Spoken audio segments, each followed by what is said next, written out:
Hello, this is a devotional from Simple Abundance for January 12th, 2022. So, this is the book that I'm reading out of, just so you can see it. And I find this to be a very, very helpful thing with my everyday life. So, the title of today's devotional is that there is no scarcity. So, the Ladies' Home Journal back in 1932, October of 1932, said this. When money is plenty, this is a man's world. When money is scarce, it is a woman's world. When all else seems to have failed, the women's instinct comes in. She gets the job. That is the reason why, in spite of all that happens, we continue to have a world. The commentary on it goes like this.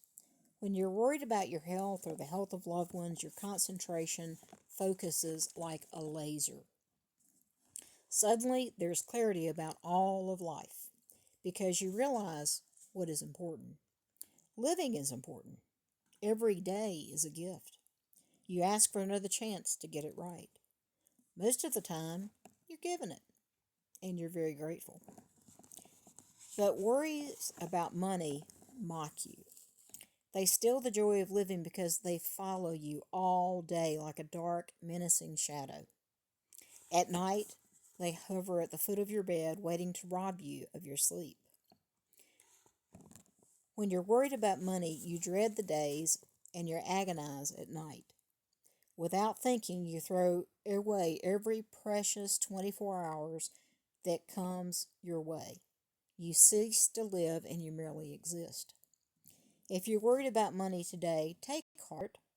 You have the power to change your lifestyle and move from a feeling of lack and deprivation to a feeling of abundance and fulfillment.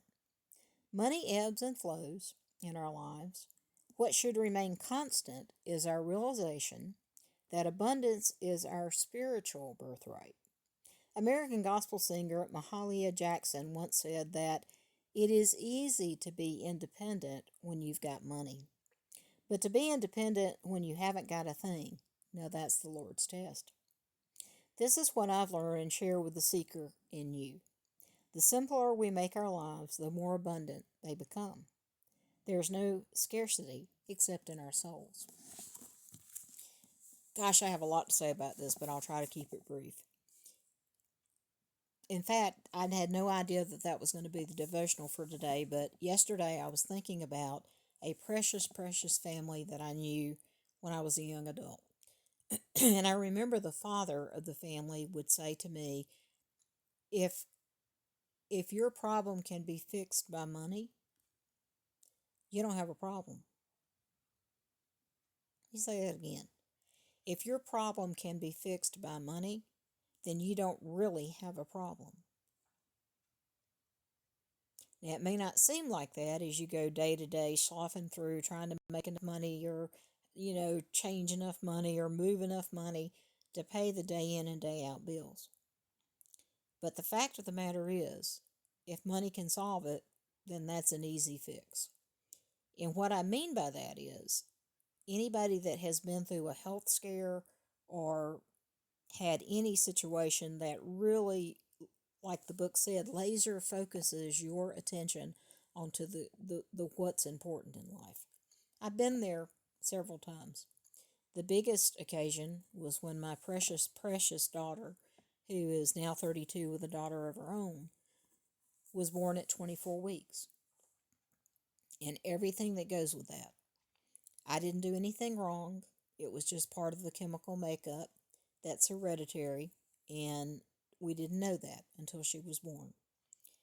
But those months that she spent on a breathing tube and a feeding tube and IVs and cut downs for, access to veins and things like that wrenched my heart beyond anything I can hardly explain to you. But it made me understand that there are more important things in life than what I make or how many sales I make or, the expense of the house I live in, those kind of things. What was really important is that my daughter survive. And I prayed ceaselessly that she would survive with little to no impact of everything that she had been through. And thanks be to God, that's pretty much the case. She has asthma. I think maybe it's because she was intubated for so long with a breathing tube. She has physical scars where they did surgeries and different things. And her eyesight, oh, how I worked to keep her eyesight the best that we could, keeping her eyes covered from the bright lights and all that stuff in the hospital, I mean. So her vision is not great, but she's okay. So I would challenge you today to look at what is truly important. Is it important to, sit down and have supper with your mom? For those of you that are my age and have the much older parents that we have to do that with. Is it maybe important for you to take that phone call from your daughter or your son or your brother, your sister, your mom, your dad, your grandparents, whoever it is? Might be an important thing to do, to stop and pause and take the time. All right, I hope you'll find time to enjoy life today. Enjoy January 12th, 2022.